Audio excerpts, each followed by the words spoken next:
Bonjour à tous. Avant de commencer, une liste de remerciements. Merci à tous pour le temps que vous passez ici, à vous qui me suivez. Merci à vous qui vous êtes abonnés. Merci à vous qui pensez au pouce en dessous de la vidéo. Merci à vous qui laissez un commentaire. Je souhaite vraiment apporter un contenu qui permette de passer de la lettre à l'esprit dans la lecture de la Bible, qui permette de découvrir la merveille qui est en vous.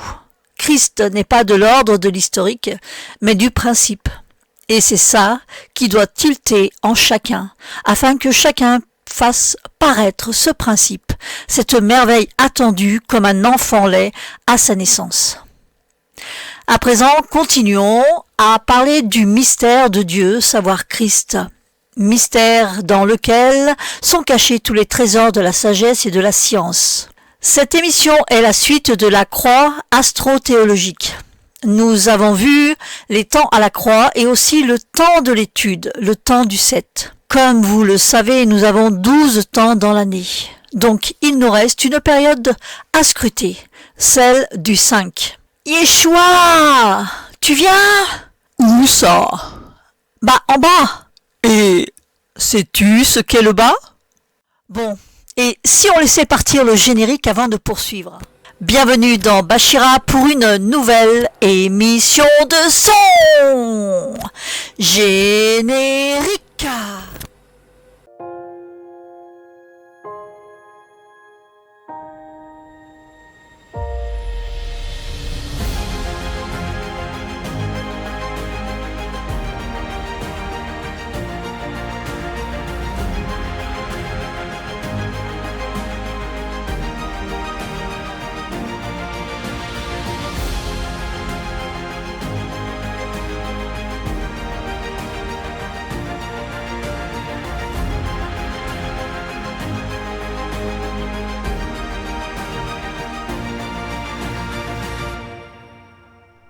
Je vais prier pour commencer.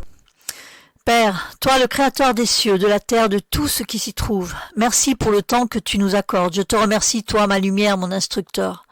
Je te remercie, toi qui es ma portion, mon partage, mon héritage et ma possession.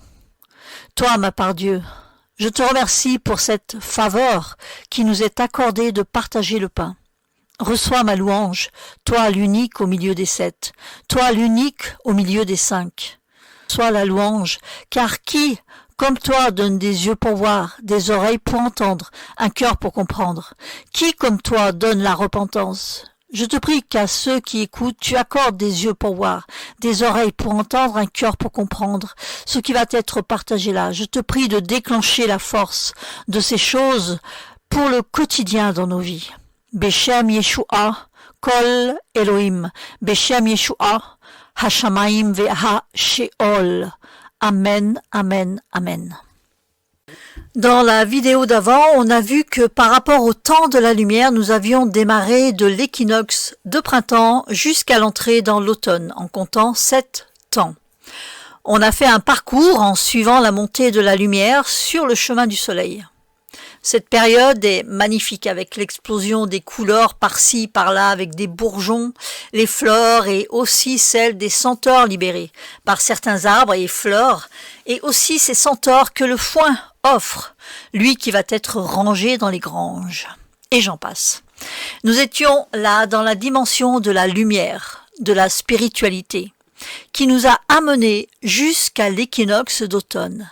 Nous étions là, dans la période d'une moisson, jusqu'à l'équinoxe d'automne, jusqu'au temps des vendanges.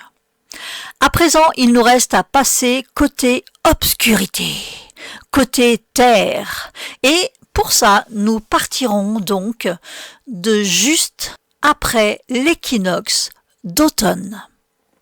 La nature, à ce moment-là, voit la lumière du soleil faiblir. Les vendanges vont être faites et la nature va comme s'endormir, comme pour suivre le soleil qui se couche. Le soleil se couche et emmène avec lui son monde. T'es pas un peu à l'ouest là? Oui, nous sommes à l'ouest. Et nous avons passé dans notre roue la maison de la Vierge. Parlons donc du 5 à présent pour chercher Réponse aux questions. Comme on l'a vu dans la vidéo précédente, la croix astrothéologique, pour régner sur Terre, il faut avoir fait le 7.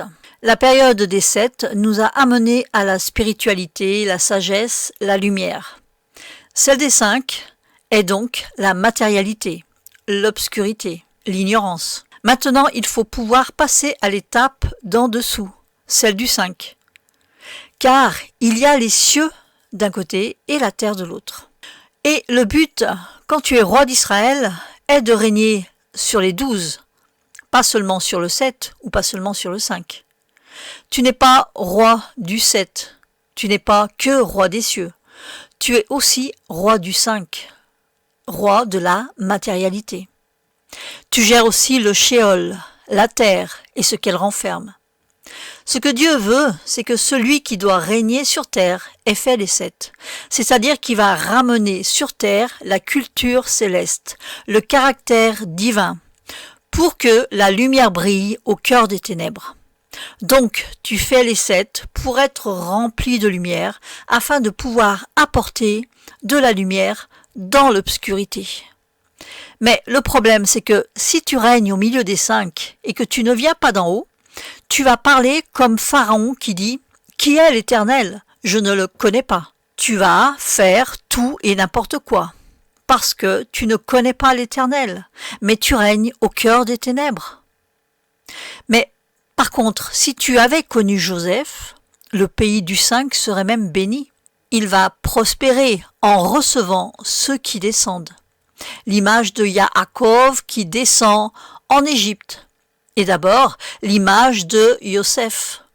Yosef, ici, est le symbole, le modèle du vrai Hadès. Le Hadès selon Dieu, si je peux parler comme ça. Puisqu'il est descendu d'en haut, il est préparé, il est formé. Et lui, même s'il revêt les habits de l'Égypte, les habits de Hadès, il est fils de Yaakov, de Jacob.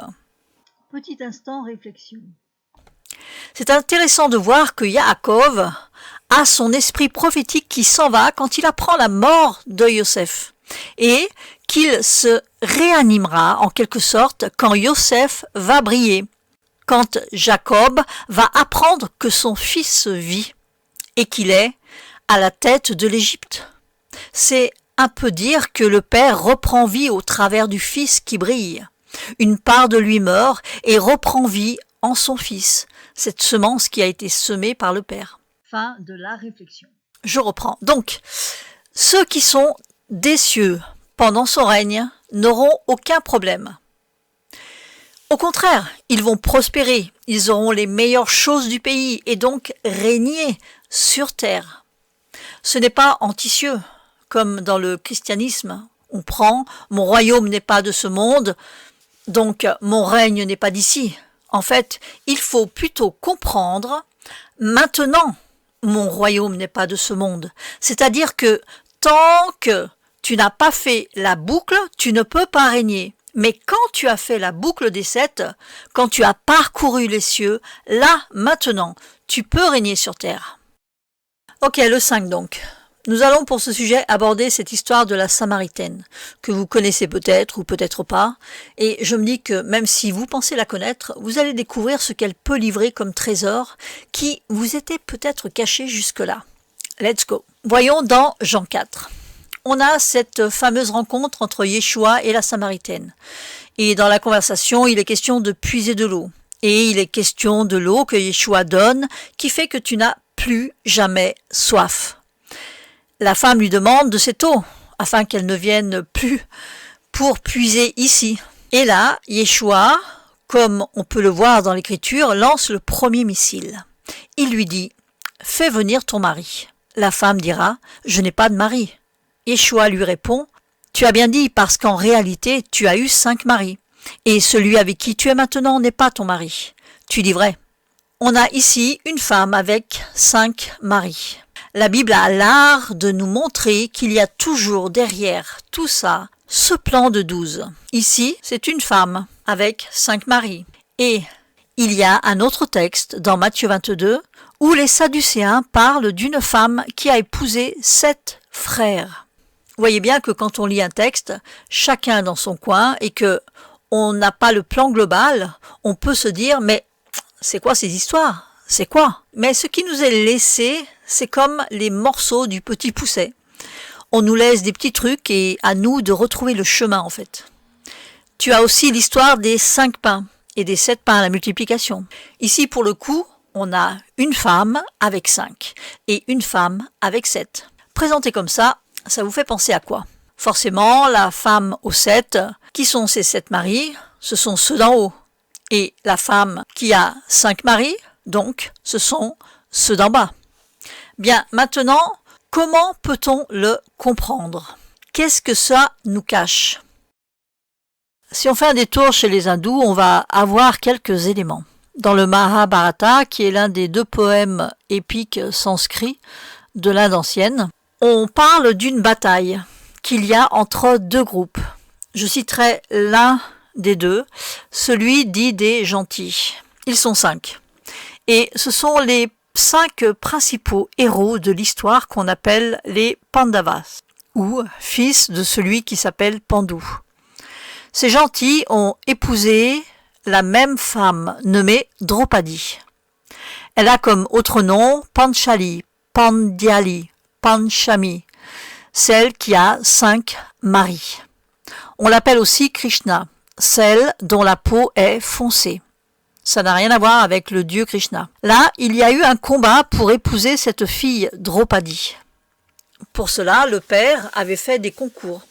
Et les 5 y sont allés, et c'est Arjuna, l'un des 5 héros, qui a gagné. Après quoi, donc, ils rentrent ensemble et appellent leur mère, disant « Maman, maman, on a un cadeau pour toi. » Et la maman, sans voir le cadeau, dit « Partagez-le entre vous. » Sans savoir donc que c'était une femme, le cadeau en question. C'est là que, selon l'histoire, ils doivent se partager Draupadi. Donc, on a une femme qui a 5 maris et qui est foncée, donc black. Cette femme-là, on la positionne où? En bas, bien sûr. Pourquoi? Car on a le 5 et le fait qu'elle soit foncée, comme l'obscurité. Premier élément que nous donne le Mahabharata, c'est une femme qui se retrouve avec 5 maris, ce qui nous ramène à cette femme dans Jean 4, qui avait 5 maris. Voyons ce que nous dit encore cette tradition hindoue. Elle dit que Draupadi était une incarnation soit de la déesse Shri, soit de la déesse Lakshmi. Il y a 2 écoles. Ces 2-là, c'est comme Amon et Ra en Égypte, qu'on appelle des fois Amon-Ra. Et ici, on l'appelle donc Shri Lakshmi, parce que les 2 se confondent en fait. Et c'est la déesse de la prospérité.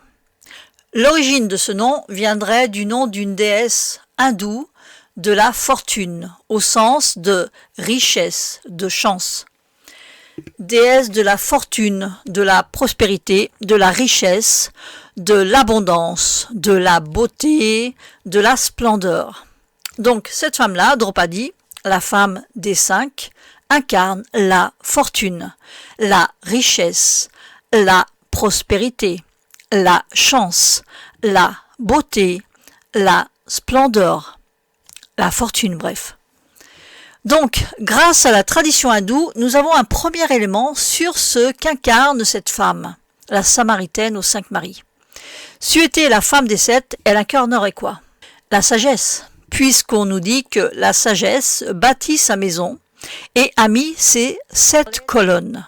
Et on a Shesta, qui confirme ça chez les Égyptiens.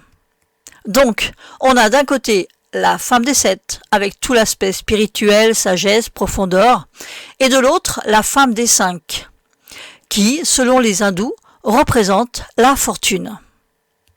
Ok, ça, c'était chez les hindous. Maintenant, revenons à notre texte de Jean 4. Est-ce que c'est la même chose ici? Qu'est-ce que ça cache? Est-ce vraiment la Bible qui va dans le même sens? Bon, que nous dit Jean 4? Comme il fallait qu'il passât par la Samarie, il arriva dans une ville de Samarie nommée Sichar, près du champ que Jacob avait donné à Joseph, son fils. Là se trouvait le puits de Jacob. Jésus, fatigué du voyage, était assis au bord du puits. C'était environ la 6e heure. Bon, déjà, le fils dont il est question, c'est Joseph, le gars de l'abondance. Sichar, c'est Sichem. Et Sichem, ça parle de l'épaule en hébreu. La domination reposera sur les épaules. Ok, donc déjà là, on peut se dire qu'il y a peut-être quelque chose qui se profile, puisque le puits de Jacob se trouve sur le champ que Jacob a donné à Joseph, son fils. Le puits de Jacob est dans la portion de Joseph. Alors, qu'est-ce qu'un puits? Le puits sert à approvisionner les personnes avec de l'eau. C'est ce à quoi sert le puits. Ésaïe 41, 17. Les malheureux et les indigents cherchent de l'eau, et il n'y en a point. Leur langue est desséchée par la soif. Moi, l'Éternel, je les exaucerai. Moi, le Dieu d'Israël, je ne les abandonnerai pas. Je ferai jaillir des fleuves sur les collines et des sources au milieu des vallées. Je changerai le désert en étang et la terre aride en courant d'eau. Ok, les malheureux, les indigents cherchent de l'eau. On nous dit bien que Dieu retire de la poussière le pauvre et l'indigent du fumier. Donc la poussière, il n'y a pas d'eau. L'eau symbolise ici l'abondance. L'eau symbolise ici la richesse, puisque c'est tout ce que les malheureux et les indigents recherchent. Le fait d'avoir soif, c'est le fait d'être pauvre, c'est le fait de galérer et de tourner et dire on a soif, on a besoin d'eau, on a besoin de boire. Quand tu es dans le désert, l'eau c'est comme de l'or. Ce verset-là est important, c'est notre clé. L'eau, tu pourrais le traduire différemment dans le 7. Dans le 7, c'est la richesse spirituelle. Toujours la richesse, mais spirituelle. Mais vu qu'on est dans le 5, on est donc dans la matière, c'est la dimension de la richesse matérielle. Ok, maintenant donc, cette fameuse femme, la Samaritaine. Yeshua arrive et il est fatigué. Il s'assied à cet endroit du puits. Attends, elle vient de puiser pour elle. Et toi, Yeshua, tu lui demandes encore, donne-moi à boire. C'est souvent comme ça avec Dieu. On va te demander de donner ce que toi-même tu cherches pour toi. Maintenant, suivons. Dans la conversation, il y a Yeshua qui dit à cette femme, si tu connaissais le don de Dieu et qui est celui qui te dit, donne-moi à boire, tu lui aurais toi-même demandé à boire et il t'aurait donné de l'eau vive. Seigneur, lui dit la femme, tu n'as rien pour puiser et le puits est profond. D'où aurais-tu cette eau vive? Es-tu plus grand que notre père Jacob qui nous a donné ce puits et qui en a bu lui-même, ainsi que ses fils et ses troupeaux? On commence à comprendre de quoi il s'agit avec cette eau. Il s'agit de l'abondance, de la richesse. C'est la source de la richesse de Jacob, ce qui a entretenu sa richesse. Verset 13, Jésus lui répondit, « Quiconque boit de cette eau aura encore soif. » C'est-à-dire quoi concrètement? Tu vas boire de l'eau, mais tu seras encore pauvre. C'est vrai que ça va aller pendant un temps, mais à un moment donné, ça va recommencer. Verset 14, « Mais celui qui boira de l'eau que je lui donnerai n'aura jamais soif. Et l'eau que je lui donnerai deviendra en lui une source d'eau qui jaillira jusque dans la vie éternelle. » Bien, imaginons concrètement. Il est en train de dire là que la richesse qu'il va donner, c'est une richesse qui ne s'arrête plus. Et toi qui vas la recevoir, tu vas devenir une source pour d'autres. Donc, tu n'auras plus à venir à une source, à un endroit, parce que l'eau que tu avais prise est terminée. Non. Parce que c'est toi qui vas devenir cette source désormais. C'est toi qui vas devenir ce puits désormais. Les gens maintenant viendront à toi pour se renouveler eux. Est-ce que ça parle à quelqu'un? Et ça, pour le coup, on le voit là, dans le Nouveau Testament. Donc, maintenant, avant d'y avoir accès, forcément, il y a toujours le test. Et c'est dans ce test qu'apparaît l'histoire des 5 Maries et que, finalement, la révélation du Christ apparaît. Et que, plus haut, il y a le problème de la connaissance qui doit être réglé. On nous dit, vous adorez ce que vous ne connaissez pas. On voit ici les conditions pour avoir accès à cette eau vive. Tu vois que d'un côté, on nous présente dans Jean 4 la source d'eau vive, mais plus loin, dans Jean 7, on parlera des fleuves d'eau vive qui doivent jaillir du sein. Ici donc, on parle d'une source. Là-bas, on parle de fleuve. C'est le 7e jour de la fête. Donc, on est à Soukhot. On peut comprendre que les fleuves d'eau sont la connaissance des mystères. Donc, c'est lié à ceux d'en haut. Le jour où la pluie doit tomber. Tandis qu'ici, il est question d'en bas, c'est une source. Ce n'est pas une nuée qui vient d'en haut, c'est une source. Donc, on a deux choses différentes. D'un côté, c'est la spiritualité, et de l'autre, les choses matérielles, la richesse, la source qui alimente les finances. Maintenant, creusons un peu. Si c'est la richesse, c'est quoi ce puits? C'est quoi cette eau? Cette bénédiction. On dit que c'est dans le champ de Joseph. Qu'est-ce qu'on a donné à Joseph? Allons voir dans Genèse 48, verset 1. C'est le moment où on est venu dire à Joseph, « Voici, ton père est malade. » Et Joseph va à lui avec ses deux enfants, Manassé et Éphraïm. Et il va commencer à parler à Joseph. Il va lui dire, « Tes fils seront désormais appelés de mon nom. » Et plus bas, au moment de la bénédiction, il va se passer un truc. Jacob va croiser ses mains. Joseph ne sera pas content, mais Jacob dit qu'il sait ce qu'il fait. Il va croiser ses mains. Que dit-il au verset 16? « Que l'ange qui m'a délivré de tout mal bénisse ses enfants, qu'ils soient appelés de mon nom et du nom de mes pères Abraham et Isaac, et qu'ils multiplient en abondance au milieu du pays. » Le passage ici, multiplie en abondance, est la traduction du mot daga, qui vient de dag. Et dag, c'est le poisson. Des versions traduisent par qu'il fructifie, qu'il foisonne, et d'autres disent qu'il croisse en nombre comme les poissons. C'est une multiplication en abondance donc. Et plus bas, on dira, verset 20, « Il les bénit ce jour-là et dit, « C'est par toi qu'Israël bénira en disant, « Que Dieu te traite comme Éphraïm et comme Manassé. » Et il mit Éphraïm avant Manassé. Tu vois là que ce n'est pas une insulte, c'est une bénédiction. Que Dieu te traite comme Éphraïm et comme Manassé. Pourquoi? Parce que Éphraïm, c'est celui qui va dire dans Osée, « Je me suis enrichi, je n'ai besoin de rien. » Il est l'incarnation de la richesse, le doublement fécond. La pire des choses que je vous souhaite dans votre vie, c'est que Dieu vous traite comme Éphraïm. Quelqu'un dit Amen là où il est? Que Dieu te traite comme Éphraïm. Avec Manassé, on te fait oublier les souffrances. C'est déjà bien, c'est déjà excellent. Éphraïm, lui, c'est le gars qui vient derrière. Non seulement on t'a fait oublier tes souffrances, mais on te met au large. Jusqu'à dire, les souffrances, je ne connais pas ce mot. Dans mon vocabulaire, ça n'existe pas. On voit ici la portion de Joseph. Et cette portion est la portion de l'abondance de Jacob. Puisque Daga, sa valeur numérique est 12. Donc la portion de la richesse d'Israël, qui est Jacob. Quand on dit le puits de Jacob, c'est cette bénédiction-là. Il y a une prière que les femmes juives font, où justement elles disent que Dieu puisse te traiter comme Éphraïm et Manassé. Imagine ta maman, pendant la berceuse, elle te chante « Que Dieu te traite comme Éphraïm et Manassé ». Bon, l'enfant grandit et la maman lui répète ça tout le temps. Que tu sois comme Éphraïm et Manassé. Tu grandis avec ça. Ce n'est pas comme d'autres qui ont grandi, on passe le temps à les insulter, à les rabaisser.